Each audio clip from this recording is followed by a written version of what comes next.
Farmer Giles of Ham. Foreword. Of the history of the Little Kingdom, few fragments have survived, but by chance an account of its origin has been preserved, a legend, perhaps, rather than an account, for it is evidently a late compilation, full of marvels, derived not from sober annals, but from the popular lays to which its author frequently refers. For him, the events that he records lay already in a distant past, but he seems, nonetheless, to have lived himself in the lands of the Little Kingdom. Such geographical knowledge as he shows, it is not his strong point, is of that country, while of regions outside it, north or west, he is plainly ignorant. An excuse for presenting a translation of this curious tale out of its very insular Latin into the modern tongue of the United Kingdom may be found in the glimpse that it affords of life in a dark period of the history of Britain, not to mention the light that it throws on the origin of some difficult place names. Some may find the character and adventures of its hero attractive in themselves. The boundaries of the Little Kingdom, either in time or in space, are not easy to determine from the scanty evidence. Since Brutus came to Britain, many kings and realms have come and gone. The partition under Lochran, Camber, and Albinac was only the first of many shifting divisions, what with the love of petty independence on the one hand, and on the other the greed of kings for wider realms. The years were filled with swift alternations of war and peace, of mirth and woe, as historians of the reign of Arthur tell us, a time of unsettled frontiers, which men might rise or fall suddenly, and songwriters had abundant material and eager audiences. Somewhere in those long years, after the days of King Coel, maybe, but before Arthur or the 7 kingdoms of the English, we must place the events here related, and their scene is the valley of the Thames, with an excursion northwest to the walls of Wales. The capital of the Little Kingdom was evidently, as is ours, in its southeast corner, but its confines are vague. It seems never to have reached far up the Thames into the west, nor beyond Altmore to the north. Its eastern borders are dubious. There are indications in the fragmentary legend of Georgius, son of Giles, and his page Sovetarlus Sweat, that at one time an outpost against the Middle Kingdom was maintained at Farthinghoe. But that situation does not concern this story, which is now presented without alteration or further comment, though the original grandiose title has been suitably reduced to Farmer Giles of Ham. Farmer Giles of Ham. Aegidius de Hamo was a man who lived in the midmost parts of the island of Britain. In full, his name was Aegidius Ahenobarbus Julius Agricola de Hamo, for people were richly endowed with names in those days, now long ago, when this island was still happily divided into many kingdoms. There was more time then, and folk were fewer, so that most men were distinguished. However, those days are now over, so I will in what follows give the man his name shortly and in a vulgar form. He was Farmer Giles of Ham, and he had a red beard. Ham was only a village, but villages were proud and independent still in those days. Farmer Giles had a dog. The dog's name was Garm. Dogs had to be content with short names in the vernacular. The book Latin was reserved for their betters. Garm could not talk even dog Latin, but he could use the vulgar tongue, as could most dogs of his day, either to bully or to brag or to wheedle in. Bullying was for beggars and trespassers, bragging for other dogs and wheedling for his master. Garm was both proud and afraid of Giles, who could bully and brag better than he could. The time was not one of hurry or bustle, but bustle has very little to do with business. Men did their work without it, and they got through a deal both of work and of talk. There was plenty to talk about, for memorable events occurred very frequently. But at the moment when this tale begins, nothing memorable had, in fact, happened in Ham for quite a long time, which suited Farmer Giles down to the ground. He was a slow sort of fellow, rather set in his ways, and taken up with his own affairs. He had his hands full, he said, keeping the wolf from the door, that is, keeping himself as fat and comfortable as father before him. The dog was busy helping him. Neither of them gave much thought to the wide world outside their fields, the village, and the nearest market. But the wide world was there. The forest was not far off, and away west and north were the wild hills and the dubious marches of the mountain country. And among other things still at large, there were giants, rude and uncultured folk, and troublesome at times. There was one giant in particular, larger and more stupid than his fellows. I find no mention of his name in the histories, but it does not matter. He was very large, his walking stick was like a tree, and his tread was heavy. He brushed elms aside like tall grasses, and he was the ruin of roads and the desolation of gardens, for his great feet made holes in them as deep as wells. If he stumbled into a house, that was the end of it. And all this damage he did wherever he went, for his head was far above the roofs of houses and left his feet to look after themselves. He was nearsighted and also rather deaf. Fortunately, he lived far off in the wild, and seldom visited the lands inhabited by men, at least not on purpose. He had a great tumble-down house away up in the mountains, but he had very few friends, owing to his deafness and his stupidity and the scarcity of giants. He used to go out walking in the wild hills and in the empty regions at the feet of the mountains all by himself. One fine summer's day, this giant went out for a walk and wandered aimlessly along, doing a great deal of damage in the woods. Suddenly, he noticed that the sun was setting and felt that his supper time was drawing near, but he discovered that he was in a part of the country that he did not know at all and had lost his way. Making a wrong guess at the right direction, he walked until it was dark night. Then he sat down and waited for the moon to rise. Then he walked and walked in the moonlight, striding out with a will, for he was anxious to get home. He had left his best copper pot on the fire and feared that the bottom would be burned. But his back was to the mountains, and he was already in the lands inhabited by men. He was indeed now drawing near to the farm of Vigidius Ahenobarbus, Julius Agricola, in the village called in the vulgar tongue Ham. It was a fine night. The cows were in the fields, and Farmer Giles' dog had got out and gone for a walk on his own account. He had a fancy for moonshine and rabbits. He had no idea, of course, that a giant was also out for a walk. That would have given him a good reason for going out without leave, but a still better reason for staying quiet in the kitchen. At about 2 o'clock, the giant arrived in Farmer Giles' fields, broke the hedges, trampled on the crops, and flattened the mowing grass. In 5 minutes, he had done more damage than the royal fox hunt could have done in 5 days. Garm heard a thump-thump coming along the river bank, and he ran to the west side of the low hill on which the farmhouse stood, just to see what was happening. Suddenly, he saw the giant stride right across the river and tread upon Galathea, the farmer's favorite cow, squashing the poor beast as flat as the farmer could have squashed a black beetle. That was more than enough for Garm. He gave a yelp of fright and bolted home. Quite forgetting that he was out without leave, he came and barked and yammered underneath his master's bedroom window. There was no answer for a long time. Farmer Giles was not easily wakened. "Help! Help! Help!" cried Garm. The window opened suddenly and a well-aimed bottle came flying out. "Ow!" said the dog, jumping aside with practiced skill. "Help! Help! Help!" Out popped the farmer's head. "Drat you, dog, what be you a-doing?" said he. "Nothing," said the dog. "I'll give you nothing. I'll flay the skin off you in the morning," said the farmer, slamming the window. "Help! Help! Help!" cried the dog. Out came Giles' head again. "I'll kill you if you make another sound," he said. "What's come to you, you fool?" "Nothing," said the dog, "but something's come to you." "What do you mean?" said Giles, startled in the midst of his rage. Never before had Garm answered him saucily. "There's a giant in your fields, an enormous giant, and he's coming this way," said the dog. "Help! Help! He's trampling on your sheep. He has stamped on poor Galathea, and she's as flat as a doormat. Help! Help! He's bursting all your hedges, and he's crushing all your crops. You must be bold and quick, master, or you will soon have nothing left. Help!" Garm began to howl. "Shut up," said the farmer, and he shut the window. "Lord of mercy," he said to himself, and though the night was warm, he shivered and shook.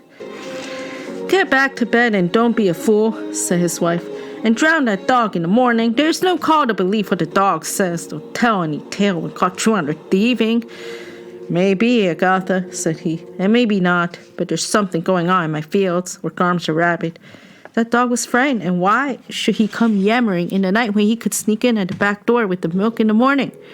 Don't stand there arguing, said she. If you believe the dog, then take his advice. Be bold and quick.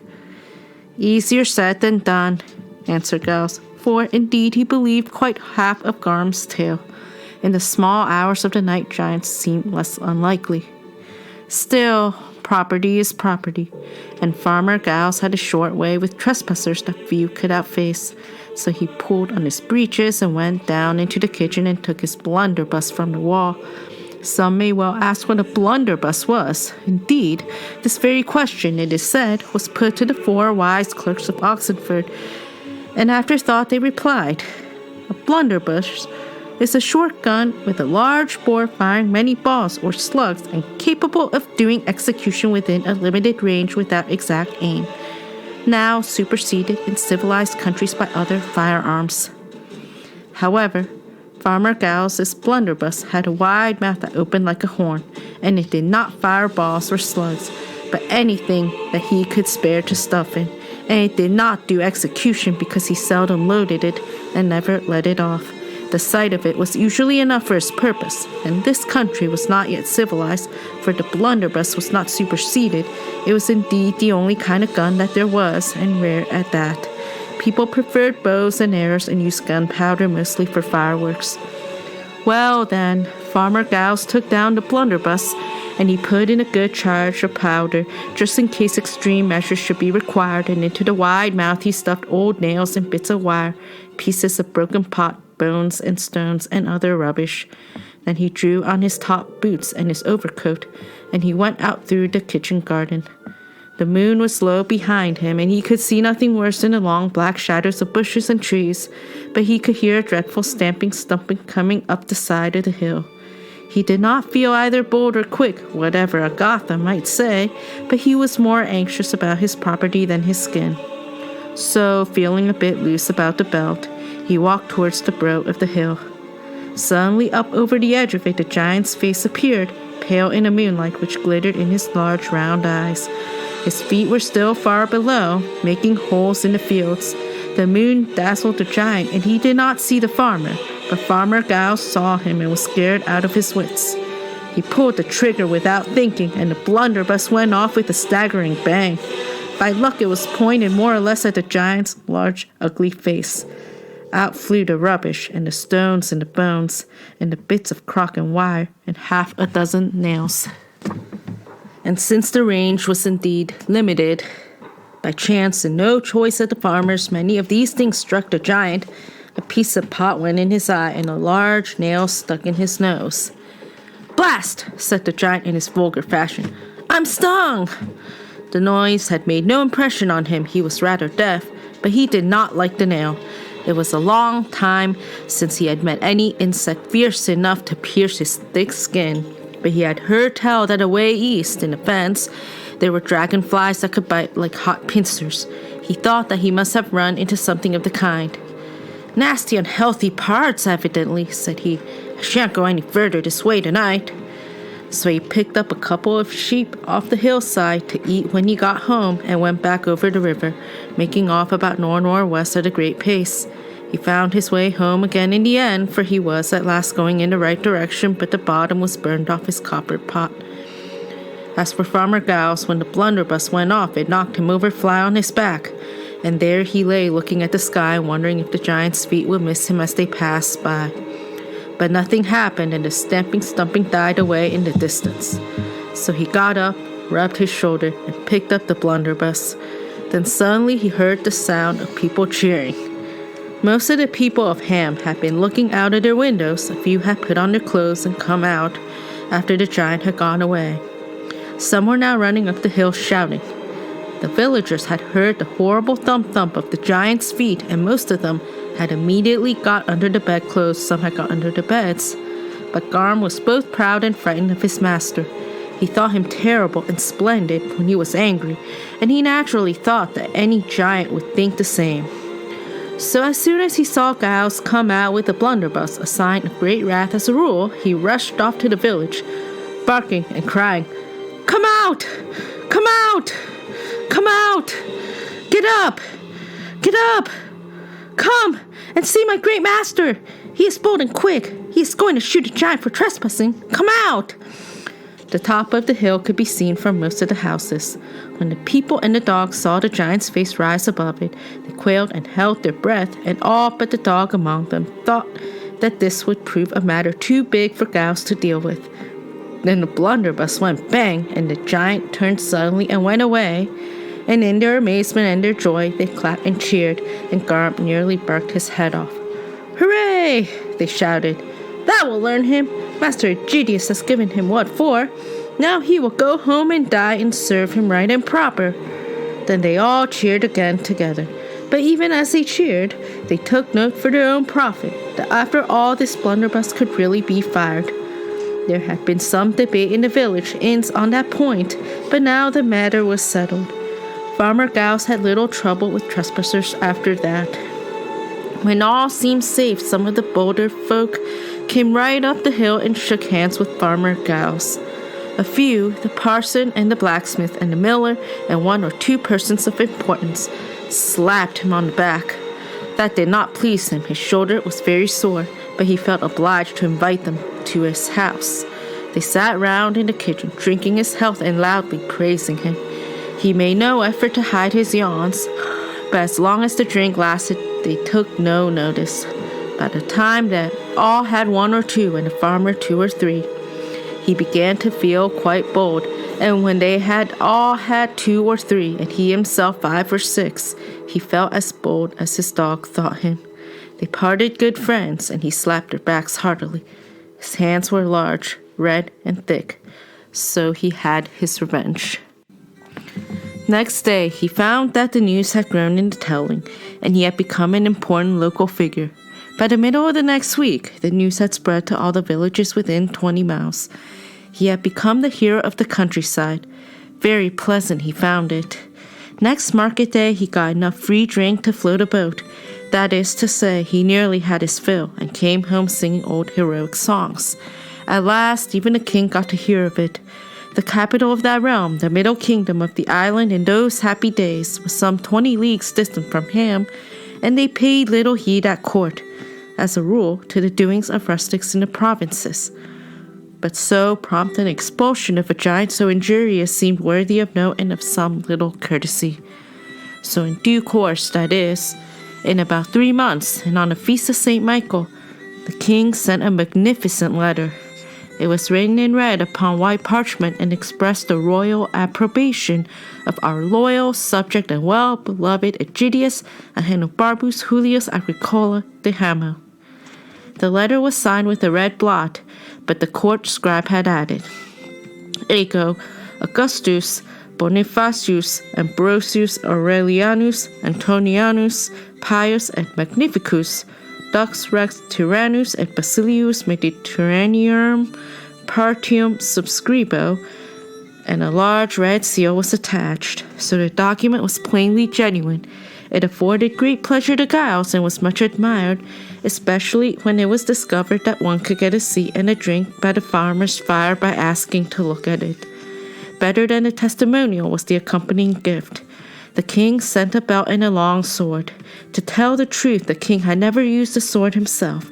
It belonged to the family and had been hanging in his armory time out of mind. The armorer could not say how it came there, or what might be the use of it. Plain, heavy swords of that kind were out of fashion at court just then, so the king thought it the very thing for a present to a rustic. But Farmer Giles was delighted, and his local reputation became enormous. Giles much enjoyed the turn of events, so did his dog. He never got his promised whipping. Giles was a just man according to his lights. In his heart he gave a fair share of the credit to Garm, though he never went as far as to mention it. He continued to throw hard words and hard things at the dog when he felt inclined, but he winked at many little outings. Garm took to walking far afield. The farmer went about with a high step, and luck smiled on him. The autumn and early winter work went well. All seemed set fair, until the dragon came. In those days, dragons were already getting scarce in the island. None had been seen in the midland realm of Augustus Bonifacius for many a year. There were, of course, the dubious marches in the uninhabited mountains, westward and northward, but they were a long way off. In those parts, once upon a time, there had dwelt a number of dragons of one kind and another, and they had made raids far and wide. But the Middle Kingdom was in those days famous for the daring of the king's knights, and so many stray dragons had been killed, or had returned with grave damage, that the others gave up going that way. It was still the custom for Dragon's Tail to be served up at the king's Christmas feast, and each year a knight was chosen for the duty of hunting. He was supposed to set out upon St. Nicholas' Day and come home with a dragon's tail not later than the eve of the feast. But for many years now, the royal cook had made a marvelous confection, a mock dragon's tail of cake and almond paste, with cunning scales of hard icing sugar. The chosen knight then carried this into the hall on Christmas Eve, while the fiddles played and the trumpets rang. The mock dragon's tail was eaten after dinner on Christmas Day, and everybody said, to please the cook, that it tasted much better than real tail. That was the situation when the real dragon turned up again. The giant was largely to blame. After his adventure, he used to go about in the mountains visiting his scattered relations more than had been his custom, and much more than they liked. For he was always trying to borrow a large copper pot. But whether he got the loan of one or not, he would sit and talk in his long-winded, lubbering fashion about the excellent country down away east, and all the wonders of the wide world. He had got it into his head that he was a great and daring traveler. A nice land, he would say, pretty flat, soft to the feet, and plenty to eat for the taking. Cows, you know, and sheep all over the place, easy to spot if you look carefully. But what about the people? Said they. I never saw any, said he. There's not a night to be seen or heard, my dear fellows. Nothing worse than a few stinging flies by the river. Why don't you go back and stay there? Said they. Oh, well, there's no place like home, they say, said he. But maybe I shall go back one day when I have a mind. And anyway, I went there once, which is more than most folk can say. Now about thy copper pot. And these rich lands, they would hurriedly ask. These delectable regions full of undefended cattle, which way do they lie, and how far off? Oh, he would answer, away east or southeast, but it's a long journey.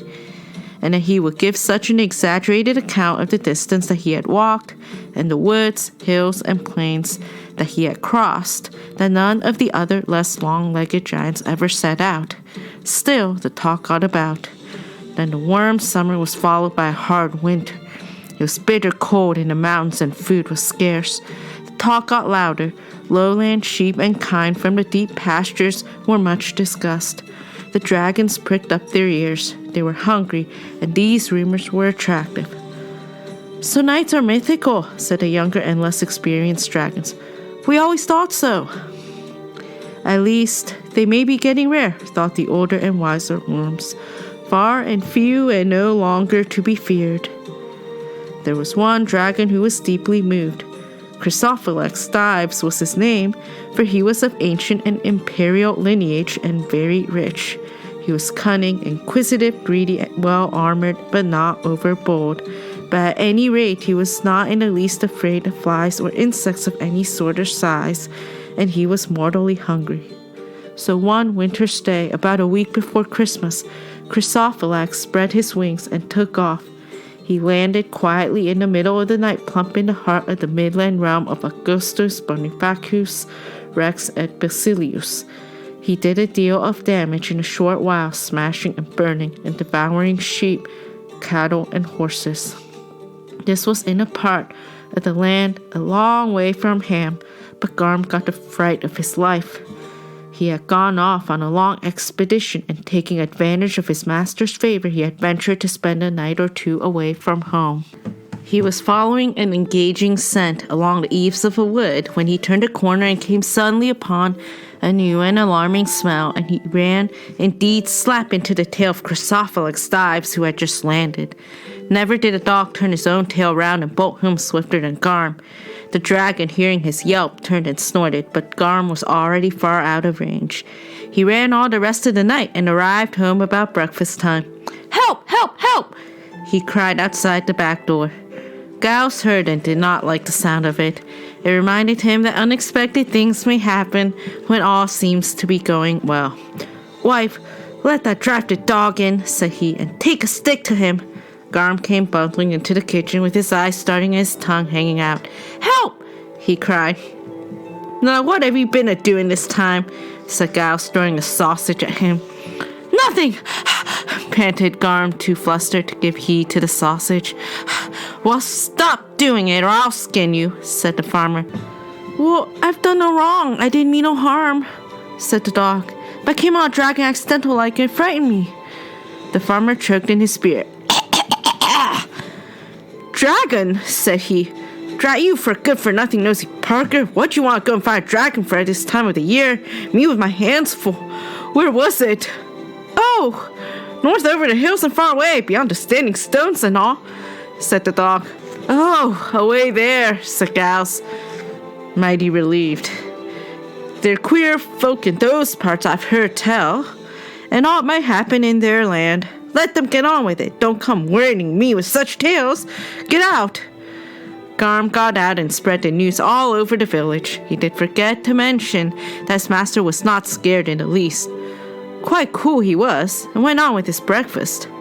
People chatted about it pleasantly at their doors. "How like old times," they said, "just as Christmas is coming too, so seasonable. How pleased the king will be. He will be able to have real tale this Christmas." But more news came in the next day. The dragon, it appeared, was exceptionally large and ferocious. He was doing terrible damage.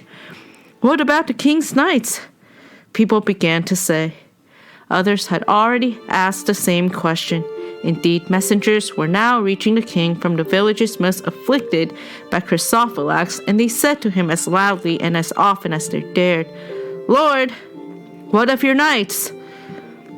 But the knights did nothing. Their knowledge of the dragon was still quite unofficial, so the king brought the matter to their notice fully and formally, asking for necessary action at their early convenience. He was greatly displeased when he found that their convenience would not be early at all, and was indeed daily postponed. Yet the excuses of the knights were undoubtedly sound. First of all, the royal cook had already made the dragon's tail for that Christmas, being a man who believed in getting things done in good time. It would not do at all to offend him by bringing in a real tail at the last minute. He was a very valuable servant. "Never mind the tail. Cut his head off. Put an end to him," cried the messengers from the villages most nearly affected. But Christmas had arrived, and most unfortunately a grand tournament had been arranged for St. John's Day. Knights of many realms had been invited and were coming to compete for a valuable prize. It was obviously unreasonable to spoil the chances of the Midland Knights by sending their best men off on a dragon hunt before the tournament was over. After that came the New Year holiday. But each night the dragon had moved, and each move had brought him near to Ham. On the night of New Year's Day, people could see a blaze in the distance. The dragon had settled in a wood about 10 miles away, and it was burning merrily. He was a hot dragon when he felt in the mood. After that, people began to look at Farmer Giles and whisper behind his back. It made him very uncomfortable, but he pretended not to notice it. The next day, the dragon came several miles near. Then Farmer Giles himself began to talk loudly of the scandal of the king's knights. "I should like to know what they do to earn their keep," said he. "So should we," said everyone in Ham. But the miller added, "Some men still get knighthood by sheer merit, I am told. After all, our good Egidius here is already a knight in the manner of speaking. Did not the king send him a red letter and a sword?" "There's more to knighthood than a sword," said Giles. "There's dubbing and all that, or so I understand. Anyway, I have my own business to attend to." "Oh, but the king would do the dubbing, I don't doubt, if he were asked," said the miller. "Let us ask him before it is too late." "Nay," said Giles. "Dubbing is not for my sort. I am a farmer and proud of it. A plain, honest man and honest men fare ill at court, they say. It is more in your line, Master Miller." The parson smiled, not at the farmer's retort, for Giles and the miller were always giving one another as good as they got, being bosom enemies, as the saying was in Ham. The parson had suddenly been struck with a notion that pleased him, but he said no more at that time. The miller was not so pleased, and he scowled. "Plain, certainly, and honest, perhaps," said he. "But do you have to go to court and be a knight before you kill a dragon? Courage is all that is needed, as only yesterday I heard Master Aegidius declare. Surely he has as much courage as any knight." All the folks standing by shouted, "Of course not!" and "Yes, indeed! 3 cheers for the hero of Ham!" Then Farmer Giles went home feeling very uncomfortable. He was finding that a local reputation may require keeping up, and that may prove awkward. He kicked the dog and hid the sword in a cupboard in the kitchen. Up till then, it had hung over the fireplace. The next day, the dragon moved to the neighboring village of Cursitum, Oakley in the vulgar tongue. He ate not only sheep and cows and 1 or 2 persons of tender age, but he ate the parson too. Rather rashly, the parson had sought to dissuade him from his evil ways. Then there was a terrible commotion. All the people of Ham came up the hill headed by their own parson, and they waited on Farmer Giles. "We look to you," they said, and they remained standing round and looking until the farmer's face was redder than his beard. "When are you going to start?" they asked. "Well, I can't start today, and that's a fact," said he. "I have a law in my hand, with my cowman sick and all. I'll see about it." They went away, but in the evening it was rumored that the dragon had moved even nearer, so they all came back. "We look to you, Master Aegidius," they said. "Well," said he, "it's very awkward for me just now. My mare has gone lame, and the lambing has started. I'll see about it as soon as may be." So they went away once more, not without some grumbling and whispering. The miller was sniggering. The parson stayed behind and could not be got rid of. He invited himself to supper and made some pointed remarks. He even asked what had become of the sword and insisted on seeing it. It was lying in a cupboard on a shelf hardly long enough for it, and as soon as Farmer Giles brought it out in a flash, it leaped from the sheath, which the farmer dropped as if it had been hot. The parson sprang to his feet, upsetting his spear. He picked the sword up carefully and tried to put it back in the sheath, but it would not go so much as a foot in, and it jumped clean out again as soon as he took his hand off the hilt. "Dear me, this is very peculiar," said the parson, and he took a good look at both scabbard and blade. He was a lettered man, but the farmer could only spell out large uncials with difficulty, and was none too sure of the reading even of his own name. That is why he had never given any heed to the strange letters that could dimly be seen on sheath and sword. As for the king's armorer, he was so accustomed to runes, names, and other signs of power and significance upon swords and scabbards that he had not bothered his head about them. He thought them out of date anyway. But the parson looked long, and he frowned. He had expected to find some lettering on the sword or on the scabbard, and that was indeed the idea that had come to him the day before, but now he was surprised at what he saw. For letters and signs they were, to be sure, but he could not make head or tail of them.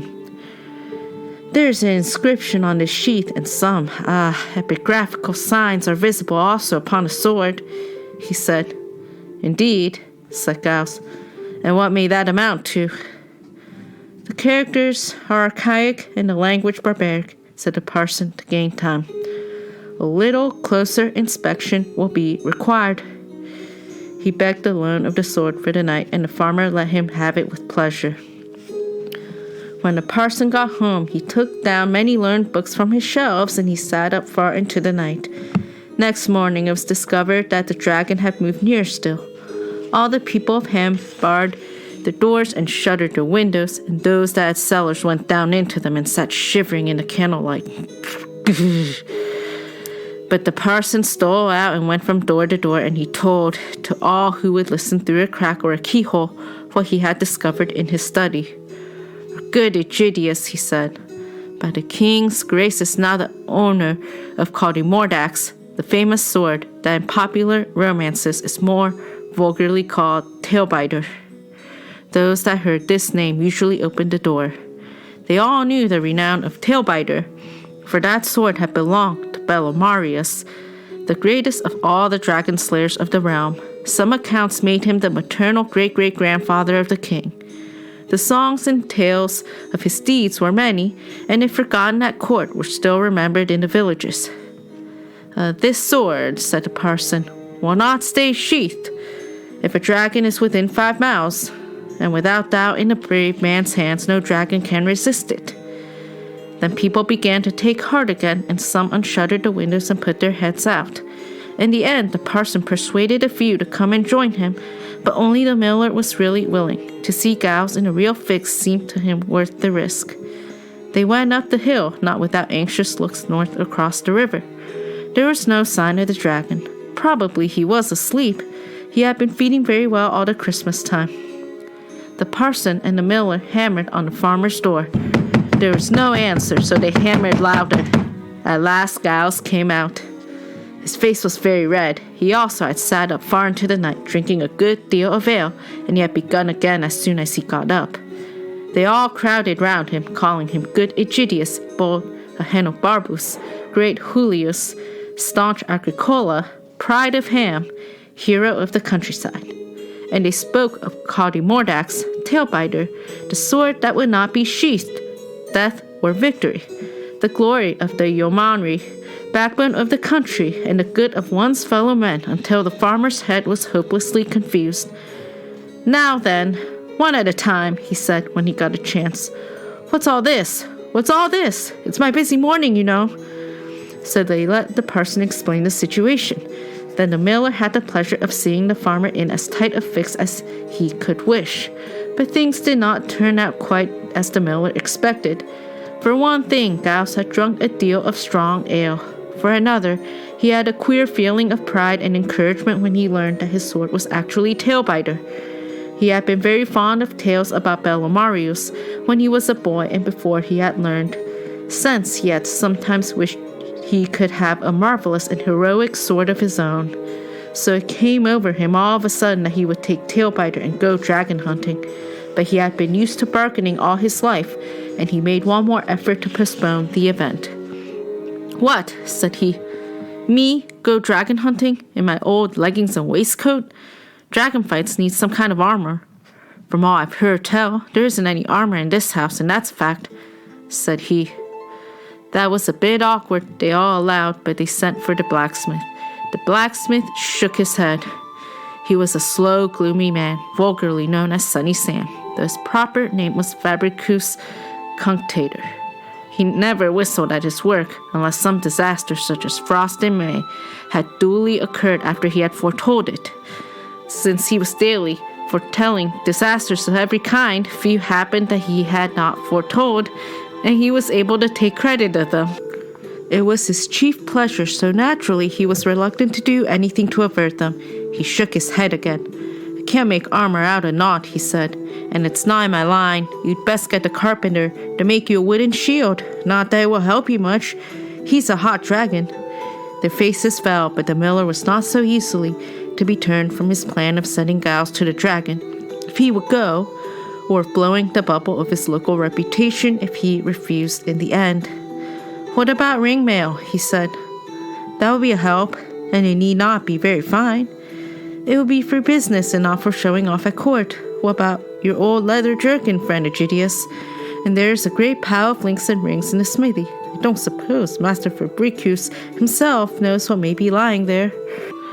You don't know what you are talking about, said the smith, growing cheerful. If it's real ring mail, you mean, then you can't have it. It needs the skill of the dwarfs, with every little ring fitting into 4 others and all. Even if I had the craft, I should be working for weeks. And we shall all be in our graves before then, said he, or leastways in the dragon. They all wrung their hands in dismay, and the blacksmith began to smile. But they were now so alarmed that they were unwilling to give up the miller's plan, and they turned to him for counsel. Well, said he, I've heard tell that in the old days, those that could not buy bright hauberks out of the Southlands would stitch steel rings on a leather shirt and be content with that. Let's see what can be done at that line. So Giles had to bring out his old jerkin, and the smith was hurried back to his smithy. There they rummaged in every corner and turned over the pile of old metal as had not been done for many a year. At the bottom they found, all dull with rust, a whole heap of small rings fallen from some forgotten coat, such as the miller had spoken of. Sam, more unwilling and gloomy as the task seemed more hopeful, was set to work on the spot, gathering and sorting and cleaning the rings, and when, as he was pleased to point out, these were clearly insufficient for one so broad of back and breast as Master Egidius, they made him split up old chains and hammer the links into rings as fine as his skill could contrive. They took the smaller rings of steel and stitched them onto the breast of the jerkin, and the larger and clumsier rings they stitched on the back, and then, when still more rings were forthcoming, so hard was poor Sam driven, they took a pair of the farmer's breeches and stitched rings onto them. And up on a shelf in a dark nook of the smithy, the miller found the old iron frame of a helmet, and he set the cobbler to work, covering it with leather as well as he could. The work took them all the rest of the day, and all the next day, which was 12th night and the eve of the Epiphany, but festivities were neglected. Farmer Giles celebrated the occasion with more ale than usual, but the dragon mercifully slept. For the moment he had forgotten all about hunger or swords. Early on the Epiphany, they went up the hill, carrying the strange result of their handiwork. Giles was expecting them. He had now no excuses left to offer, so he put on the mail jerkin and the breeches. The miller sniggered. Then Giles put on his top boots and an old pair of spurs, and also the leather-covered helmet. But at the last moment he clapped an old felt hat over the helmet, and over the mail coat he threw his big gray cloak. "What is the purpose of that, master?" they asked. "Well," said Giles, "if it is your notion to go dragon hunting, jingling and dingling like Canterbury bells, it ain't mine. It don't seem sense to me to let a dragon know that you're coming along the road sooner than need be. And a helmet's a helmet, and a challenge to battle. Let the worms see only my old hat over the hedge, and maybe I'll get nearer before the trouble begins." They had stitched on the rings so that they overlapped, each hanging loose over the one below, and jingle they certainly did. The cloak did something to stop the noise of them, but Giles cut a queer figure in his gear. They did not tell him so. They girded the belt round his waist with difficulty, and he hung the scabbard upon it, but he had to carry the sword, for it would no longer stay sheathed unless held with main strength. The farmer called for Garm. He was a just man according to his lights. "Dog," he said, "you are coming with me." The dog howled. "Help! Help!" he cried. "Now stop it," said Giles, "or I'll give you worse than any dragon could. You know the smell of this worm, and maybe you'll prove useful for once." Then Farmer Giles called for his gray mare. She gave him a queer look and sniffed at the spurs, but she let him get up, and then off they went, and none of them felt happy. They trotted through the village, and all the folk clapped and cheered, mostly from their windows. The farmer and his mare put as good a face on it as they could, but Garm had no sense of shame and slunk along with his tail down. They crossed the bridge over the river at the end of the village. When at last they were well out of sight, they slowed to a walk. Yet all too soon they passed out of the lands belonging to Farmer Giles and to other folk of Ham, and came to parts that the dragon had visited. There were broken trees, burned hedges, and blackened grass, and a nasty, uncanny silence. The sun was shining bright, and Farmer Giles began to wish that he dared shed a garment or two, and he wondered if he had not taken a pint too many. "Nice scent to Christmas and all," he thought. "And I'll be lucky if it don't prove the end of me, too." He mopped his face with a large handkerchief, green, not red, for red rags infuriate dragons, or so he had heard tell. But he did not find the dragon. He rode down many lanes, wide and narrow, and over other farmers' deserted fields, and still he did not find the dragon. Garm was, of course, of no use at all. He kept just behind the mare and refused to use his nose. They came at last to a winding road that suffered little damage and seemed quiet and peaceful. After following it for half a mile, Giles began to wonder whether he had not done his duty and all that his reputation required. He had made up his mind that he had looked long and far enough, and he was just thinking of turning back and of his dinner, and of telling his friends that the dragon had seen him coming and simply flown away, when he turned a sharp corner.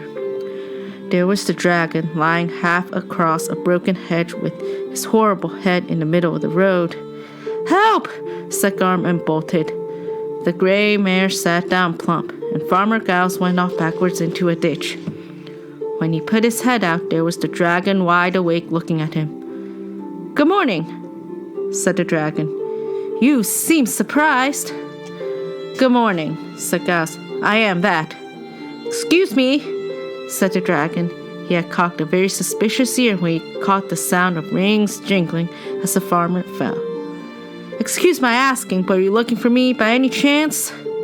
"No, indeed," said the farmer. "Who'd have thought of seeing you here? I was just going for a ride." He scrambled out of the ditch in a hurry and backed away towards the gray mare. She was now on her feet again and was nibbling some grass at the wayside, seeming quite unconcerned. "Then we meet by good luck," said the dragon. "The pleasure is mine. Those are your holiday clothes, I suppose. A new fashion, perhaps?" Farmer Giles' felt hat had fallen off, and his gray cloak had slipped open, but he brazened it out. "Aye," said he. "Brand new, but I must be after that dog of mine. He's gone after rabbits, I fancy." "I fancy not," said Chrysophilax, licking his lips, a sign of amusement. "He will get home a long time before you do, I expect. But pray proceed on your way, master. Let me see. I don't think I know your name." "Nor I yours," said Giles, "and we'll leave it at that." "As you like," said Chrysophilax, licking his lips again, but pretending to close his eyes. He had a wicked heart, as dragons all have, but not a very bold one, as is not unusual. He preferred a meal that he did not have to fight for, but appetite that had returned after a good long sleep. The parson of Oakley had been stringy, and it was years since he had tasted a large fat man. He had now made up his mind to try this easy meat, and he was only waiting until the old fool was off his guard. But the old fool was not as foolish as he looked, and he kept his eye on the dragon, even while he was trying to mount. The mare, however, had other ideas, and she kicked and shied when Giles tried to get up. The dragon became impatient and made ready to spring. "Excuse me," said he. "Haven't you dropped something?" An ancient trick, but succeeded, for Giles had indeed dropped something. When he fell, he had dropped Codimordax, or vulgarly Tailbiter, and there it lay by the wayside. He stooped to pick it up, and the dragon sprang, but not as quick as Tailbiter. As soon as it was in the farmer's hand, it leaped forward with a flash straight at the dragon's eyes. "Hey," said the dragon, and stopped very short. "What have you got there?" "Only Tailbiter that was given to me by the king," said Giles. "My mistake," said the dragon. "I beg your pardon." He lay and groveled, and Farmer Giles began to feel more comfortable. "I don't think you have treated me fair." "How not?" said Giles. "And anyway, why should I?" "You have concealed your honorable name and pretended that our meeting was by chance, yet you are plainly a knight of high lineage. It used, sir, to be the custom of knights to issue a challenge in such cases after a proper exchange of titles and credentials." "Maybe it used, and maybe it still is," said Giles, beginning to feel pleased with himself. A man who has a large and imperial dragon groveling before him may be excused if he feels somewhat uplifted. But you are making more mistakes than one, old worm. I am no knight. I am Farmer Giles of Ham, I am, and I can't abide trespassers. I've shot giants with my blunderbuss before now, for doing less damage than you have, and I issue no challenge neither. The dragon was disturbed. "Curse the giant for a liar," he thought. "I have been sadly missold, and now what on earth does one do with a bold farmer and a sword so bright and aggressive?" He could recall no precedent for such a situation. "Chrysophilax is my name," said he. "Chrysophilax the Rich. What can I do for your honor?" he added ingratiatingly, with one eye on the sword and hoping to escape battle. "You can take yourself off, you horny old varmint," said Giles, also hoping to escape battle. "I only want to be shot of you. Go right away from here and get back to your own dirty den." He stepped towards Chrysophilax, waving his arms as if he was scaring crows. That was quite enough for Tailbiter. It circled, flashing the air. Then down it came, smiting the dragon on the joint of the right wing, a ringing blow that shocked him exceedingly.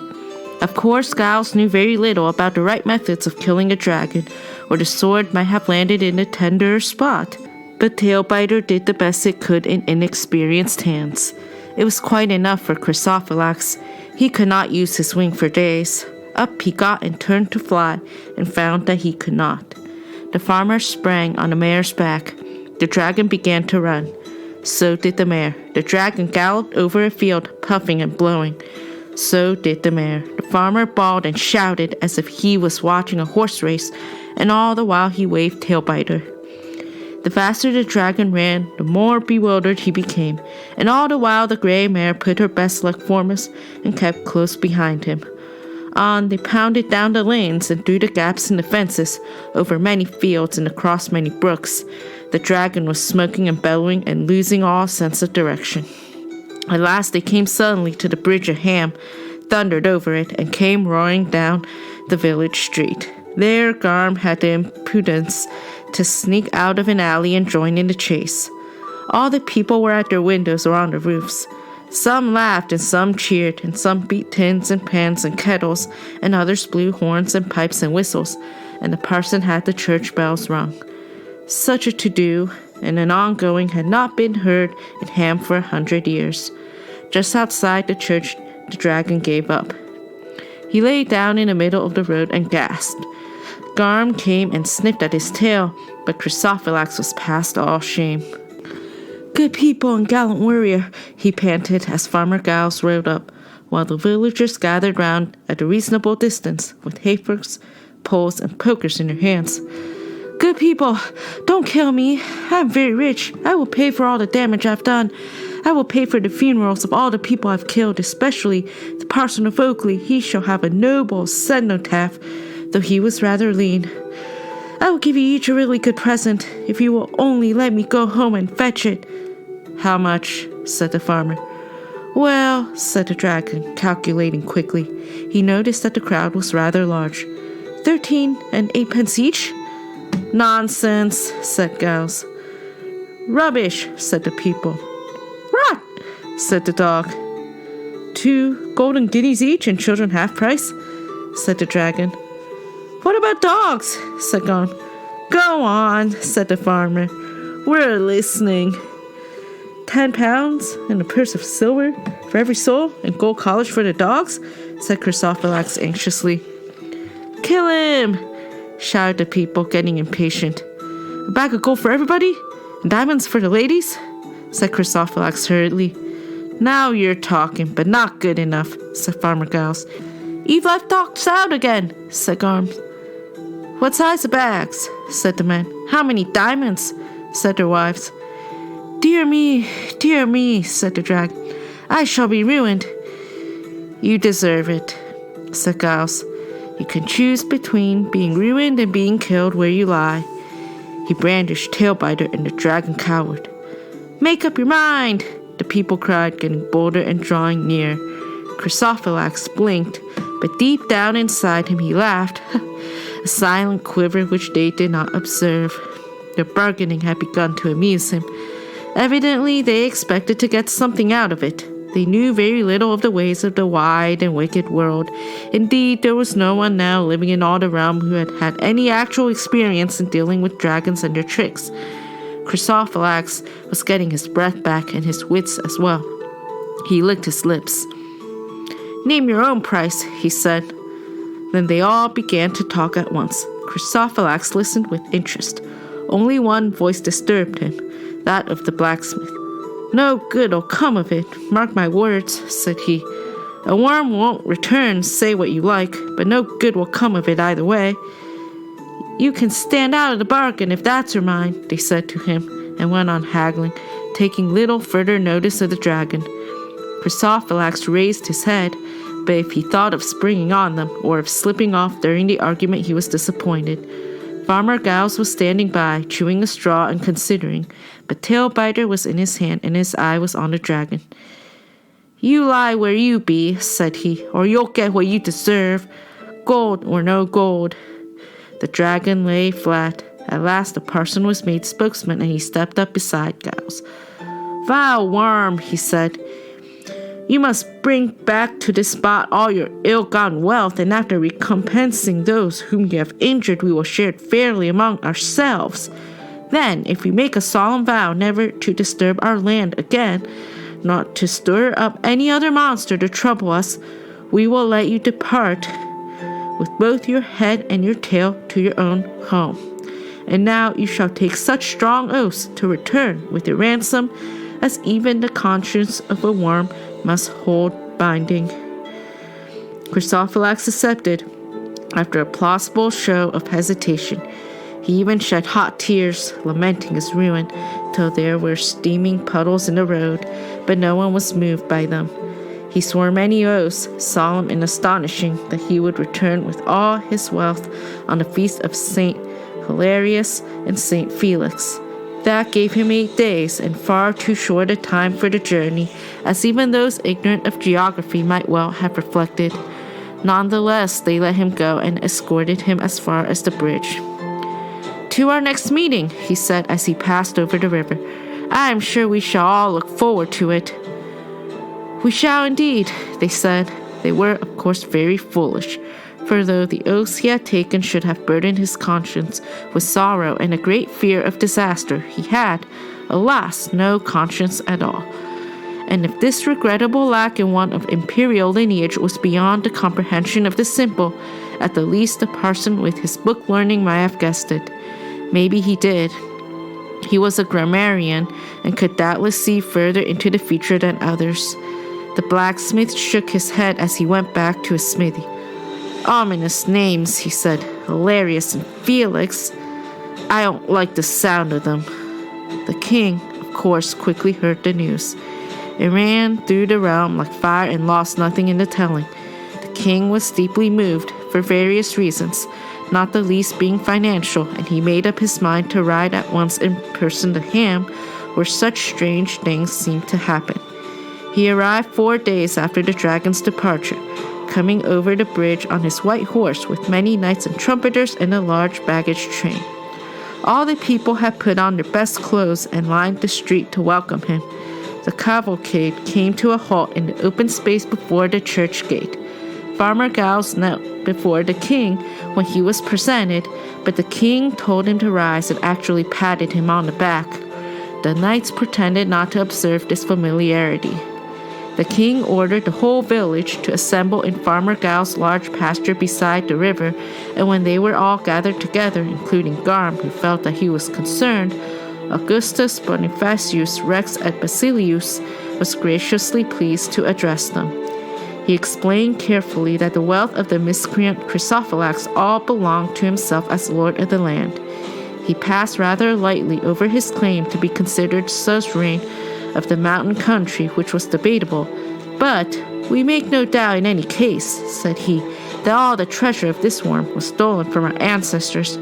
Yet we are, as all know, both just and generous, and our good liege Egidius shall be suitably rewarded, nor shall any of our loyal subjects in this place go without some token of our esteem, from the parson to the youngest child, for we are well pleased with him. Here, at least a sturdy and uncorrupted folk still retain the ancient courage of our race." The knights were talking among themselves about the new fashion in hats. The people bowed and curtsied and thanked him humbly, but they wished now that they had closed with the dragon's offer of 10 pounds all round and kept the matter private. They knew enough, at any rate, to feel sure that the king's esteem would not rise to that. Garm noticed that there was no mention of dogs. Farmer Giles was the only one of them who was really content. He felt sure of some reward and was mighty glad anyway to have come safely out of a nasty business with his local reputation higher than ever. The king did not go away. He pitched his pavilions in Farmer Giles's field and waited for January the 14th, making as merry as he could in a miserable village far from the capital. The royal retinue ate up nearly all the bread, butter, eggs, chickens, bacon, and mutton, and drank up every drop of old ale there was in the place in the next 3 days. Then they began to grumble at short commons, but the king paid handsomely for everything, and tallies to be honored later by the exchequer which he hoped would shortly be richly replenished. So the folk of Ham were well satisfied, not knowing the actual state of the exchequer. January the 14th came, the feast of Hilarius and of Felix, and everybody was up and about early. The knights put on their armor. The farmer put on his coat of homemade mail, and they smiled openly until they caught the king's frown. The farmer also put on tailbiter, and it went into its sheath as easy as butter, and stayed there. The parson looked hard at the sword and nodded to himself. The blacksmith laughed. Midday came. People were too anxious to eat much. The afternoon passed slowly.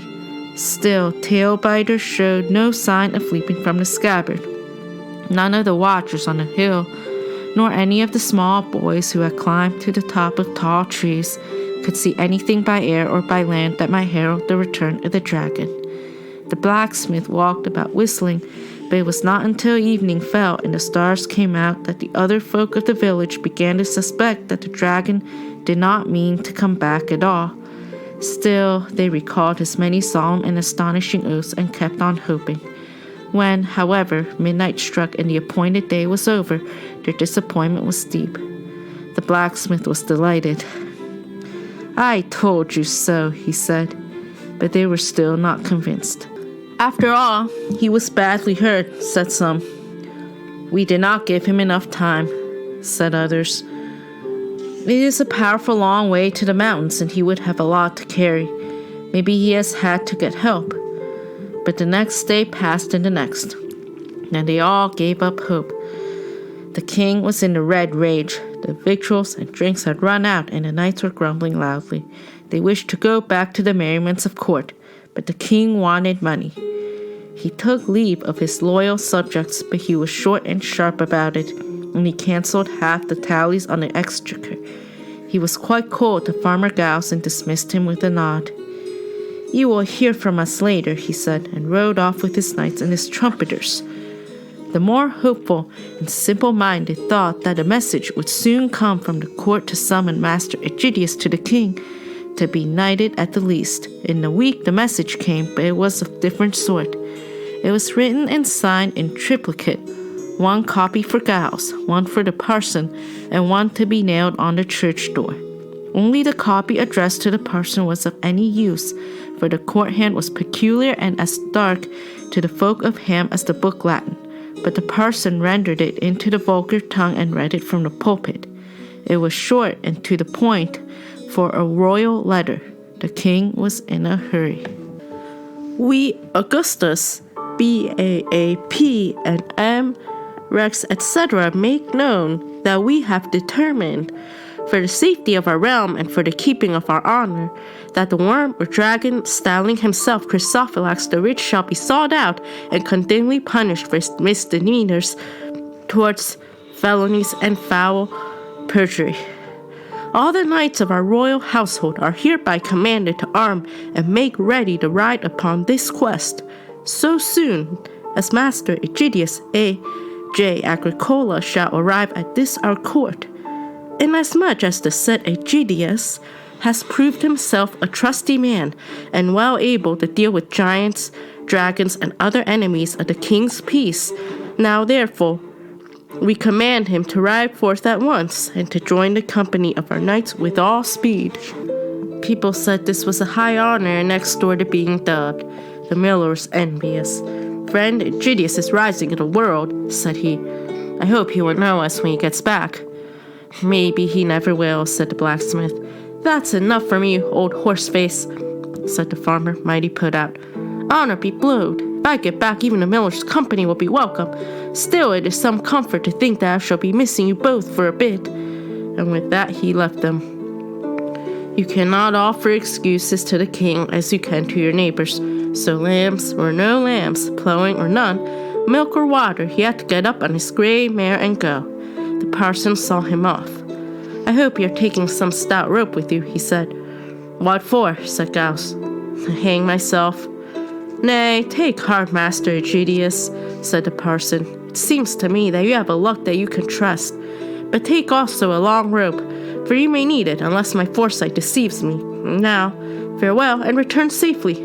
Aye, and come back and find all my house and land in a pickle. Blast dragons, said Giles. Then, stuffing a great coil of rope in a bag by his saddle, he climbed up and rode off. He did not take the dog, who had kept well out of sight all the morning. But when he was gone, Garm slunk home and stayed there, and howled all the night, and was beaten for it, and went on howling. "Help! Ow! Help!" he cried. "I'll never see dear master again, and he was so terrible and splendid. I wish I had gone with him. I do." "Shut up," said the farmer's wife, "or you'll never live to see if he comes back or he don't." The blacksmith heard the howls. "A bad omen," he said cheerfully. Many days passed and no news came. "No news is bad news," he said, and burst into song. When Farmer Giles got to court, he was tired and dusty, but the knights in polished mail and with shining helmets on their heads were all standing by their horses. The king's summons and the inclusion of the farmer had annoyed them, and so they insisted on obeying orders literally, setting off the moment that Giles arrived. The poor farmer had barely time to swallow a sop in a draught of wine before he was off on the road again. The mare was offended. What she thought of the king was luckily unexpressed, as it was highly disloyal. It was already late in the day. Too late in the day to start dragon hunt, thought Giles. But they did not go far. The knights were in no hurry once they had started. They rode along at their leisure in a straggling line, knights, esquires, servants, and ponies trussed with baggage, and Farmer Giles jogging behind on his tired mare. When evening came, they halted and pitched their tents. No provision had been made for Farmer Giles, and he had to borrow what he could. The mare was indignant, and she forswore her allegiance to the house of Augustus Bonifacius. The next day they rode on, and all the day after. On the third day they descried in the distance the dim and inhospitable mountains. Before long they were in regions where the lordship of Augustus Bonifacius was not universally acknowledged. They rode then with more care and kept closer together. On the fourth day they reached the wild hills in the borders of the dubious lands where legendary creatures were reputed to dwell. Suddenly one of those riding ahead came upon ominous footprints in the sand by a stream. They called for the farmer. "What are these, Master Egidius?" they said. "Dragon marks," said he. "Lead on," said they. So now they rode west with Farmer Giles at their head, and all the rings were jingling on his leather coat. That mattered little, for all the knights were laughing and talking, and the minstrel rode with them singing a lay. Every now and again they took up the refrain of the song and sang it all together, very loud and strong. It was encouraging, for the song was good. It had been made long before in days when battles were more common than tournaments, but it was unwise. Their coming was now known to all the creatures of that land, and the dragons were cocking their ears in all the caves of the west. There was no longer any chance of their catching all Chrysophylax napping. As luck, or the gray mare herself, would have it, when at last they drew under the very shadow of the dark mountains, Farmer Giles' mare went lame. They had now begun to ride along steep and stony paths, climbing upwards with toil and ever-growing disquiet. Bit by bit she dropped back in line, stumping and limping and looking so patient and sad that at last Farmer Giles was obliged to get off and walk. Soon they found themselves right at the back among the pack ponies, but no one took any notice of them. The knights were discussing points of precedence and etiquette, and their attention was distracted. Otherwise they would have observed that dragon marks were now obvious and numerous. They had come, indeed, to the places where Chrysophylax often roamed, or alighted after taking his daily exercise in the air. The lower hills and the slopes on either side of the path had a scorched and trampled look. There was little grass, and the twisted stumps of heather and gorse stood up black amid white patches of ash and burned earth. The region had been a dragon's playground for many a year. A dark mountain wall loomed up before them. Farmer Giles was concerned about his mare, but he was glad of the excuse for no longer being so conspicuous. It had not pleased him to be riding at the head of such a cavalcade in these dreary and dubious places.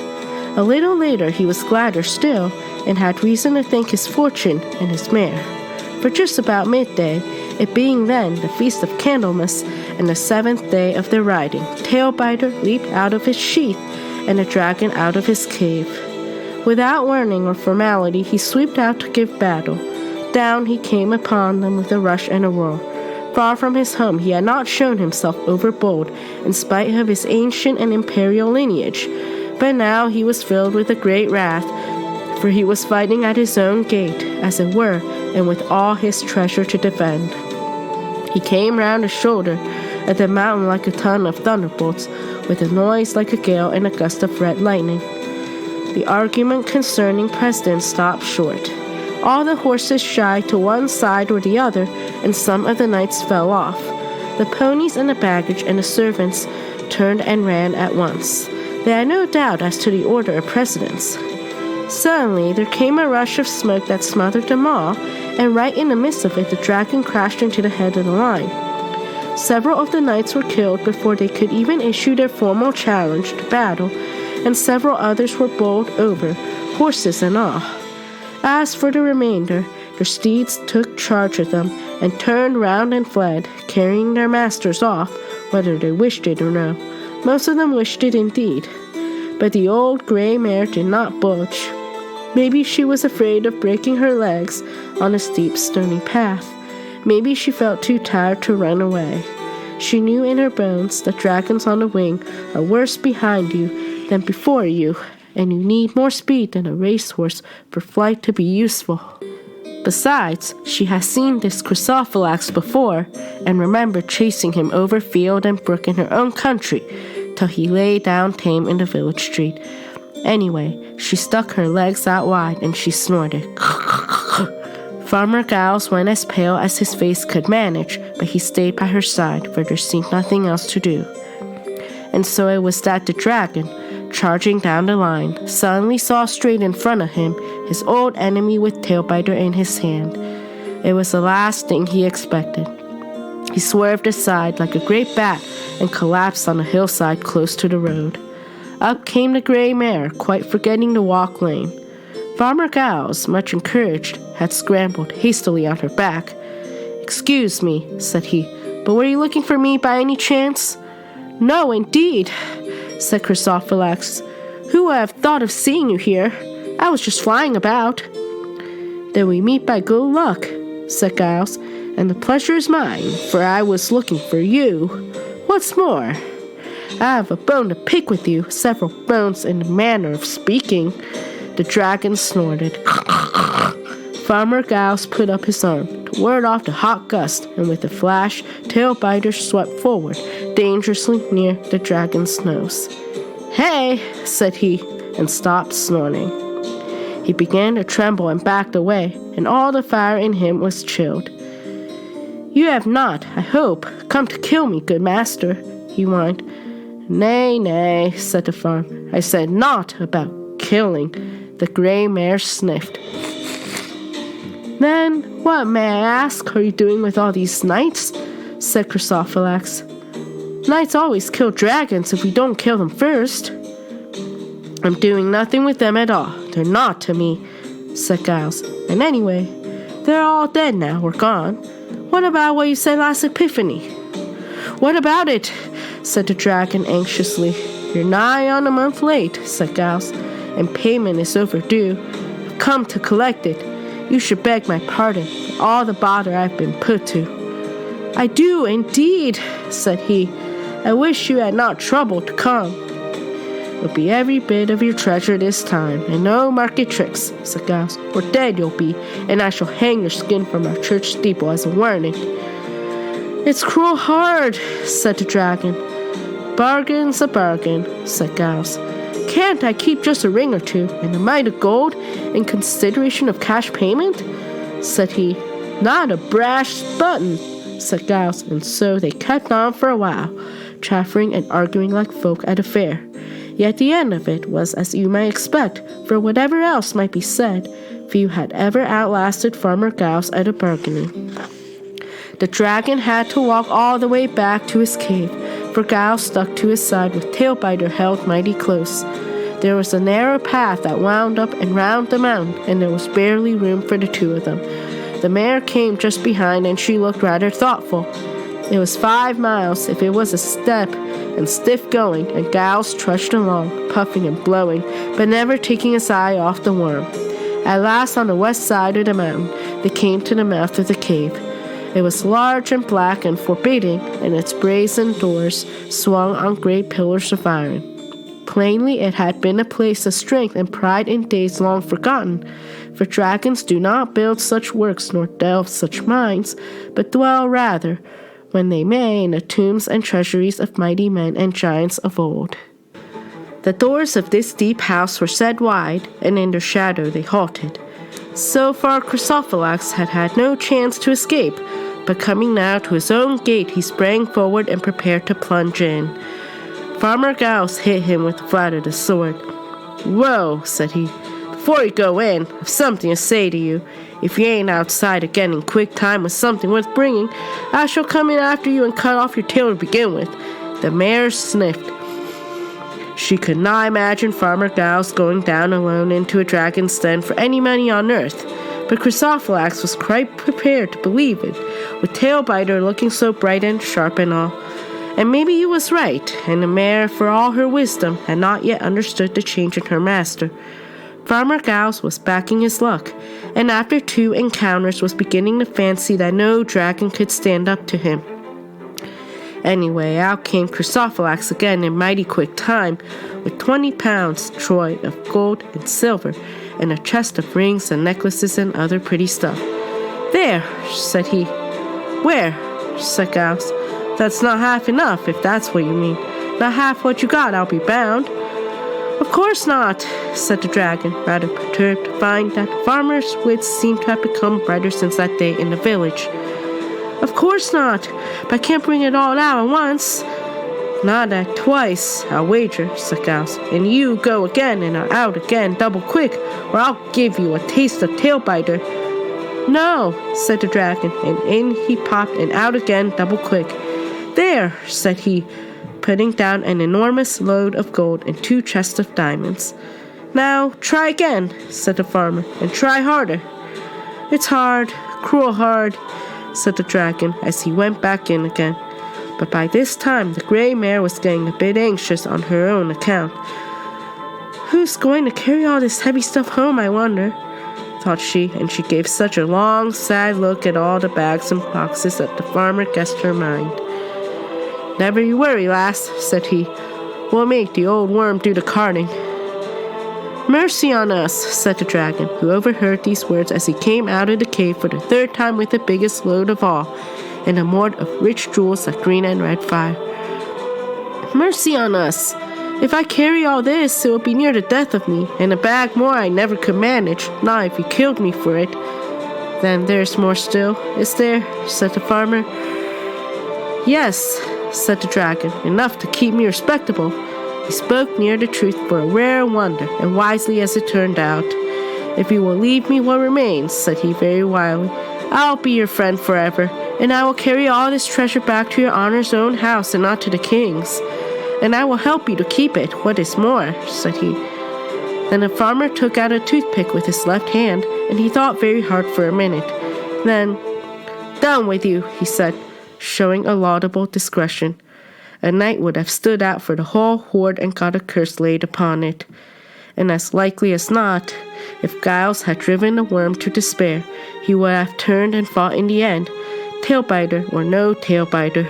In which case, Giles, if not slain himself, would have been obliged to slaughter his transport and leave the best part of his gains in the mountains. Well, that was the end of it. The farmer stuffed his pockets with jewels, just in case anything went wrong, and he gave the gray mare a small load to carry.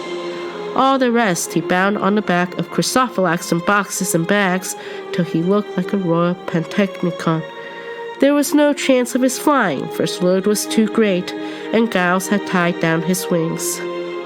"Mighty handy this rope has turned out in the end," he thought, and he remembered the parson with gratitude.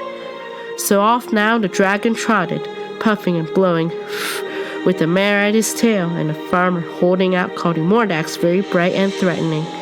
He dared try no tricks. In spite of their burdens, the mare and the dragon made better speed going back than the cavalcade had met coming.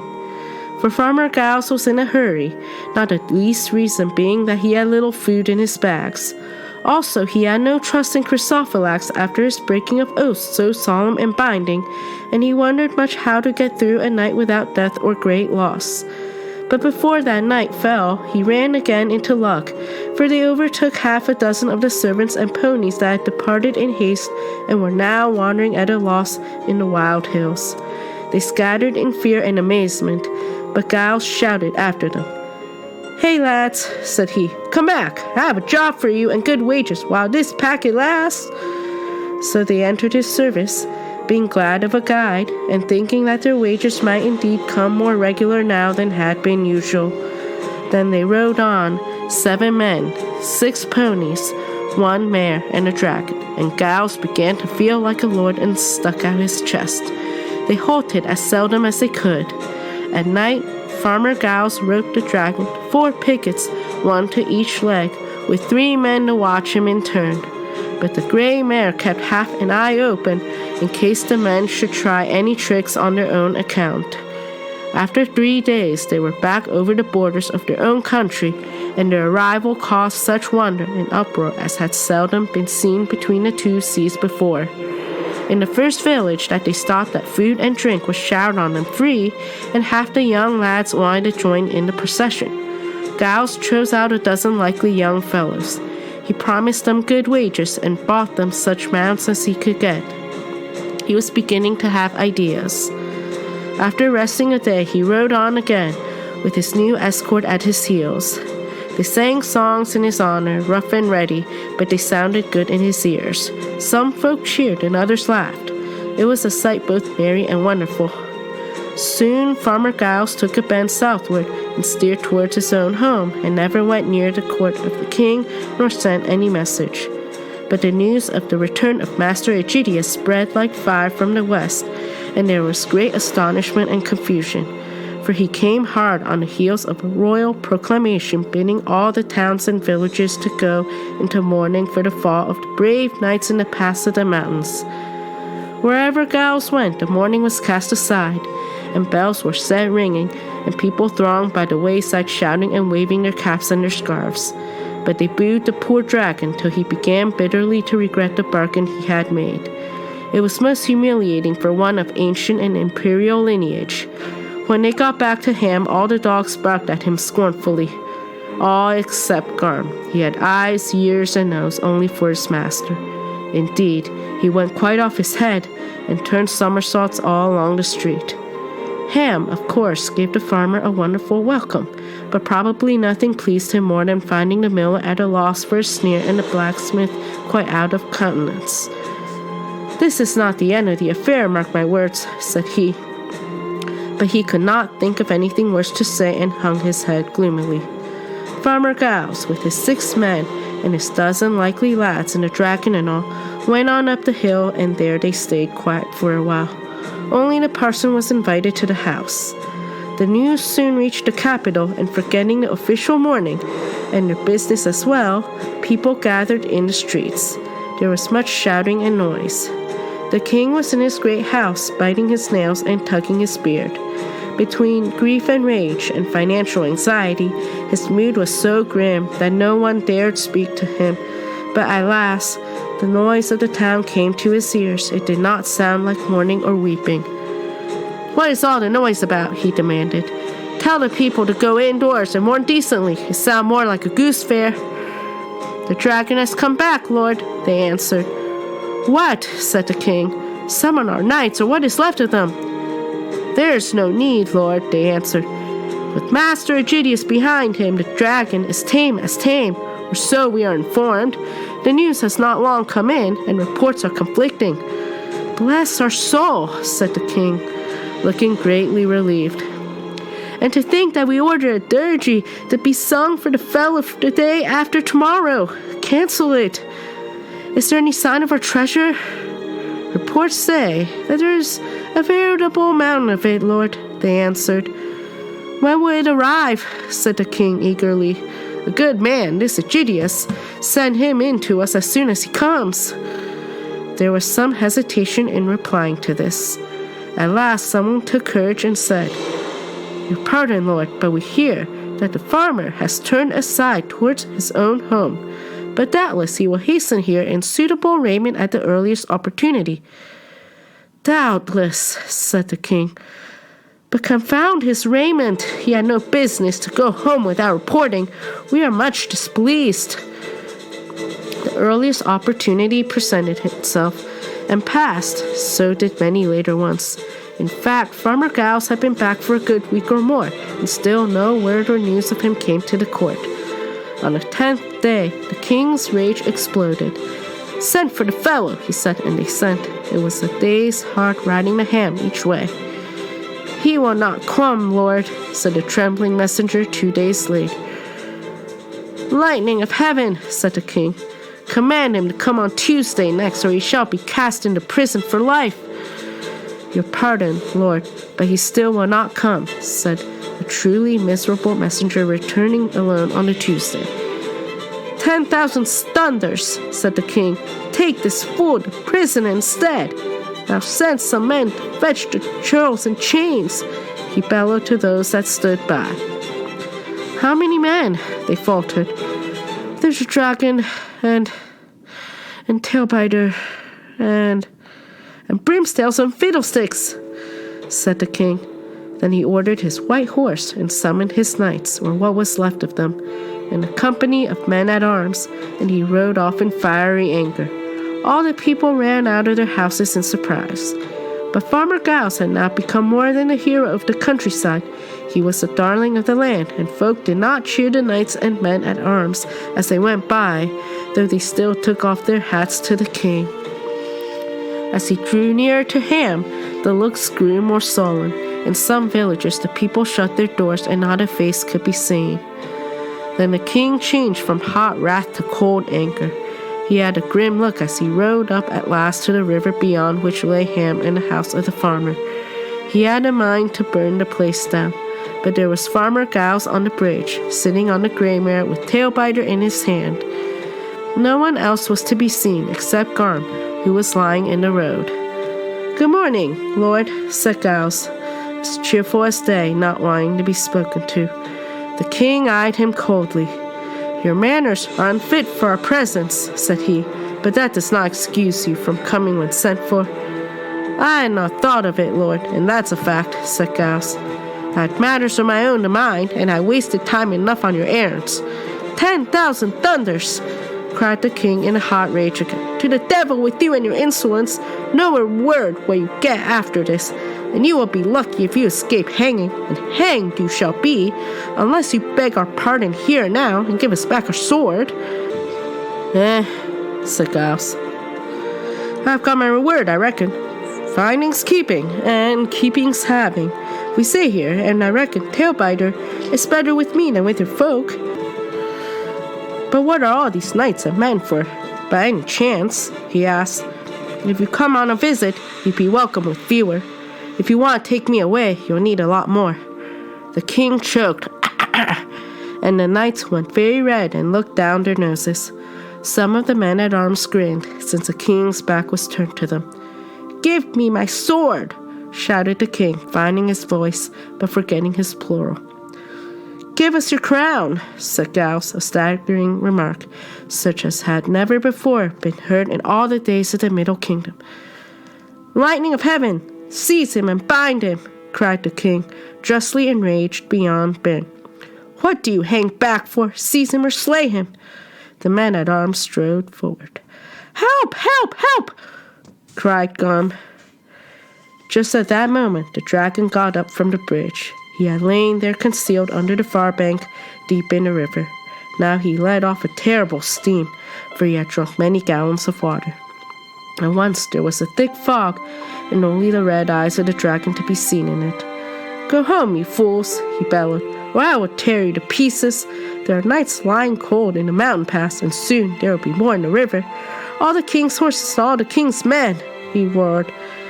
Then he sprang forward and struck a claw into the king's white horse, and he galloped away with the 10,000 thunders that the king mentioned so often. The other horses followed as swiftly. Some had met this dragon before and did not like the memory. The men-at-arms legged as best as they could in every direction save that of Ham. The white horse was only scratched, and he was not allowed to go far. After a while, the king brought him back. He was master of his own horse at any rate, and no one could say that he was afraid of any man or dragon on the face of the earth. The fog was gone when he got back, but so were all his knights and his men. Now things looked very different with the king all alone to talk to a stout farmer with Tailbiter and a dragon as well.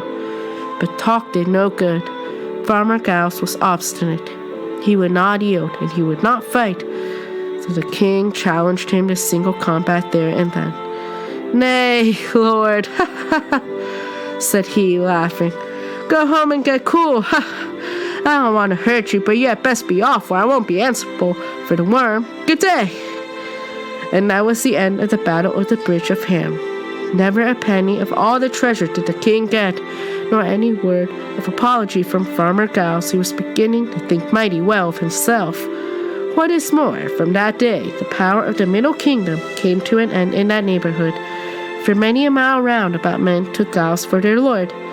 Never a man could the king with all his talents get to ride against the rebel Egidius, for he had become the darling of the land and a matter of song, and it was impossible to suppress all the lays that celebrated his deeds. The favorite one dealt with the meeting on the bridge in 100 mock heroic couplets. Chrysophylax remained long in Ham, much to the profit of Giles, for the man who has a tame dragon is naturally respected. He was housed in the teeth barn with the leave of the parson, and there he was guarded by the 12 likely lads.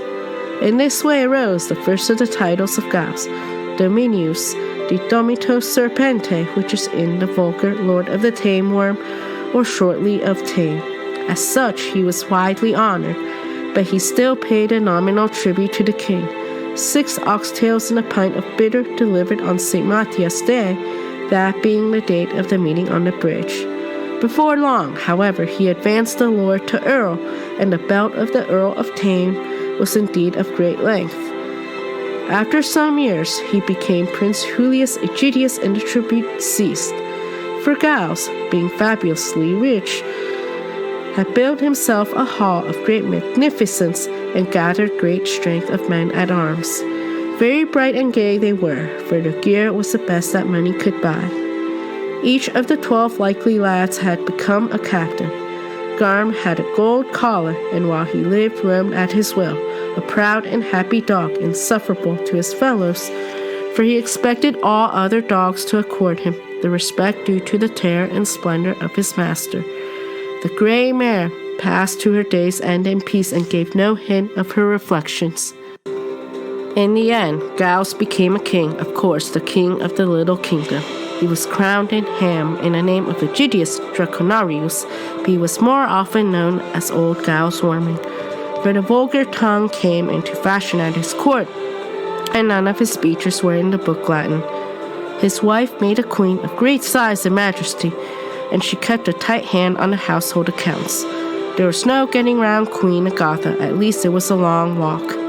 Thus Giles became at length old and venerable, and had a white beard down to his knees, and a very respectable court, in which merit was often rewarded, and an entirely new order of knighthood.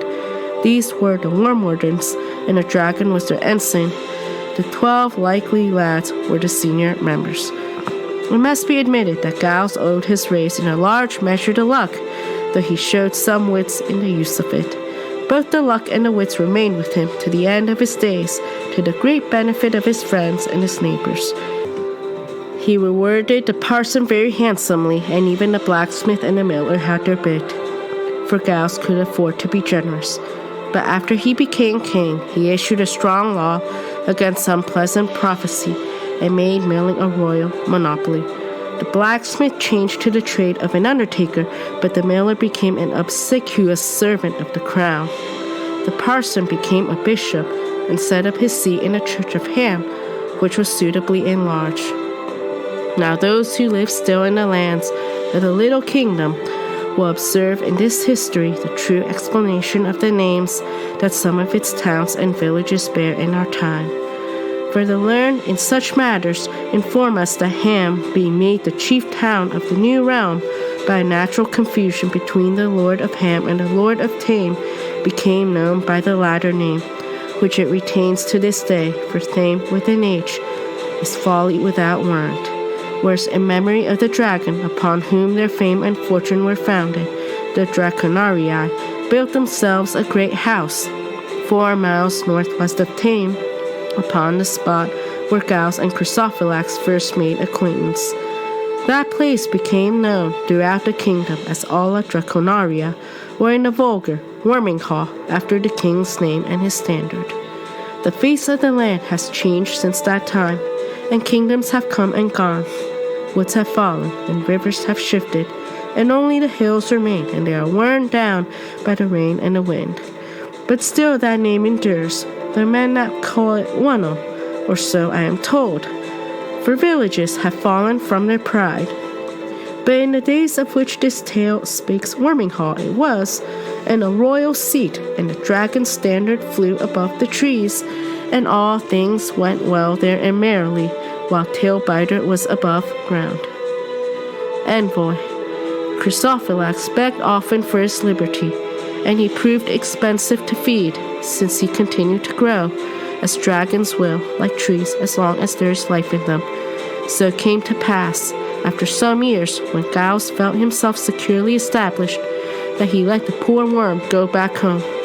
They parted with many expressions of mutual esteem, and a pact of non-aggression upon either side. In his bad heart of hearts, the dragon felt as kindly disposed towards Giles as a dragon can feel towards anyone. After all, there was Tailbiter. His life might easily have been taken, and all his hoard too. As it was, he still had a hoard of treasure at home in his cave, as indeed Giles suspected. He flew back to the mountains, slowly and laboriously, for his wings were clumsy with long disuse, and his size and his armor were greatly increased.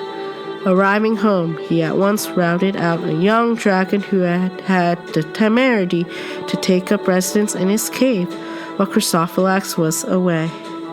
It is said that the noise of the battle was heard throughout Venedotia. When, with great satisfaction, he had devoured his defeated opponent, he felt better, and the scars of his humiliation were assuaged, and he slept for a long while. But at last, waking suddenly, he set off in search of that tallest and stupidest of the giants, who had started all the trouble one summer's night long before. He gave him a piece of his mind, and the poor fellow was very much crushed. "Blunderbuss, was it?" said he, scratching his head. "I thought it was horseflies." Finis, or in the vulgar, the end. But still that name endures, though men now call it Wano, or so I am told.